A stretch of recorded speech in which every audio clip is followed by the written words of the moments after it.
शहर के किनारे बसी एक छोटी सी कॉलोनी थी, जहां हर शाम सूरज ढलते ही हवा में हल्की उदासी और बचपन की हंसी घुल जाती थी। उसी कॉलोनी में रहते थे आरव और कबीर। दोनों की उम्र लगभग 8 साल थी, लेकिन उनकी दोस्ती किसी उम्र की मोहताज नहीं थी। वे अलग अलग घरों से आए थे, अलग सोच, अलग हालात, फिर भी दिल से जुड़े हुए। आरव थोड़ा शांत था। उसकी आंखों में हमेशा सवाल रहते थे, जैसे वो दुनिया को समझना चाहता हो। वो ज्यादा बोलता नहीं था, लेकिन जब मुस्कुराता तो लगता जैसे कोई टूटा हुआ सितारा फिर से चमक उठा हो। कबीर इसके उलट था, बातूनी, शरारती और हर समय कुछ न कुछ बोलते रहने वाला। उसकी हंसी तेज थी, लेकिन उसके पीछे छुपी खामोशी कोई नहीं देख पाता था। दोनों की मुलाकात कॉलोनी के पुराने पीपल के पेड़ के नीचे हुई थी। उस दिन आरव अकेला बैठा कागज पर कुछ बना रहा था।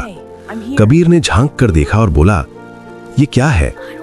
आरव ने धीरे से कहा, एक रॉकेट, जिससे मैं दूर चला जाऊं। कबीर हंस पड़ा, तो मुझे भी साथ ले जाना। और उसी पल बिना किसी वादे के उनकी दोस्ती शुरू हो गई। हर दिन स्कूल के बाद दोनों उसी पेड़ के नीचे मिलते, कभी पत्थरों से खेलते, कभी बादलों को आकार देते, कभी भविष्य की बातें करते। उनके सपने बड़े थे, इतने बड़े कि कॉलोनी की सीमाएं उन्हें रोक नहीं पाती थीं। आरव अंतरिक्ष यात्री बनना चाहता था और कबीर बस इतना चाहता था कि आरव हमेशा उसके साथ रहे।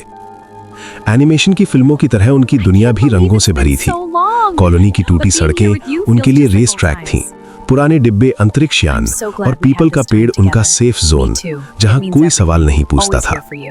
लेकिन जिंदगी हमेशा एनिमेशन जैसी आसान नहीं होती।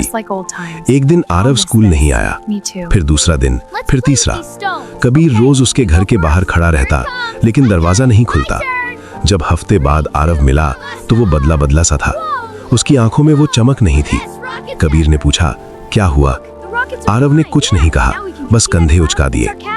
धीरे धीरे कबीर को सच पता चला। आरव के पापा की नौकरी चली गई थी।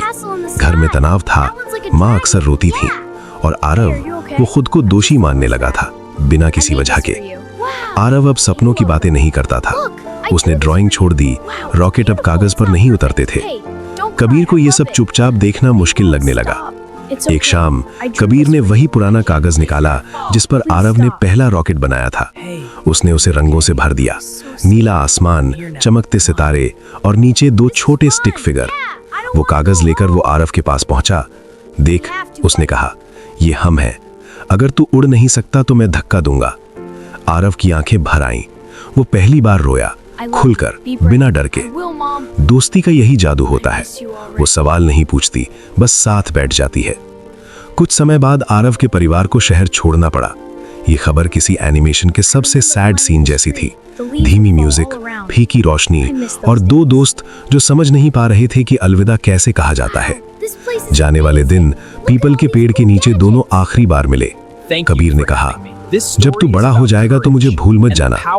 आरव मुस्कुराया। दोस्ती भूलने की चीज नहीं होती। बस में बैठते समय आरव ने पीछे देखा। कबीर वहीं खड़ा था, हाथ हिला रहा था, मुस्कुरा रहा था, लेकिन उसकी आंखें कुछ और कह रही थीं।